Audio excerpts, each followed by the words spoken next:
It's funny when you figure out what I started with. I lived in the country as a child, and the things we did in the country were completely different than what the kids do now. Our entertainment was like, we had a creek that went a little ways from our house. We played with the tadpoles and the frogs, and we hung on the trees. We walked the rafters in the garage, in the barns, and jumped into the hay. We fed the chickens. We picked in the eggs. My brother was the youngest, but he was late learning how to milk, so we had several cows, and that furnished our milk. And we had a garden with fruits and vegetables in it, and I used to eat the things out of the vegetables. My mother canned them and all that. So I've come from no airplanes to the moon. I mean, it's just been a wonderful experience to have gone through that much change in our nation. And you sit in fear that we're going to lose it if they don't start working with it together. You know, you just have to realize where some of us have come from peace and quiet and contentment, to that.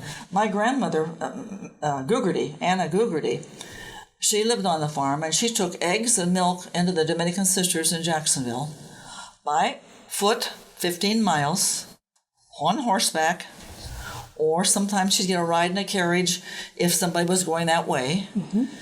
She gathered the kids in the area, and either at her house or at one of their houses, and sometimes it was an overnight visit. She prepared all the little kids for First Communion for the parish.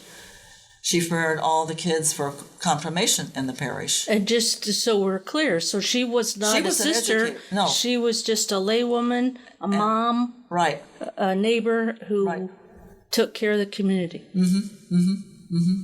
And whether that was... Her sister was a religious, but she wasn't. And so whether that was literally feeding the hungry or catechizing the children for the parish sacraments. The other thing that she did, which I think is very notable, she was one of very few people who could read and write. Okay, now tell me again who this was. This was your great-grandmother. Great-grandmother. This is Anna Gugerty.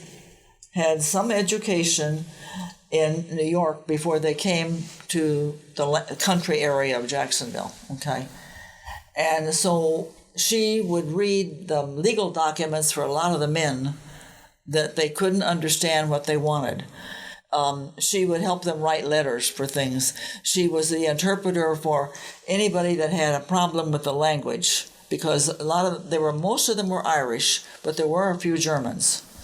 Now, my great-grandfather came over here. He spoke German, but he quit speaking German, and he didn't continue to speak German the rest of his life. He kind of forgot it. By the time he died, he had forgotten it. Mm-hmm. Okay. But she carried on. She was the educator in the area. Mm-hmm. Okay. And so with limited education, she was able to do so many things at great levels, and from children to adults. I would call it social work. And similar to our literacy centers at this point, helping with documents, helping with language. Mm-hmm. But it was she as a layperson who stepped up to help, and took the rightful place.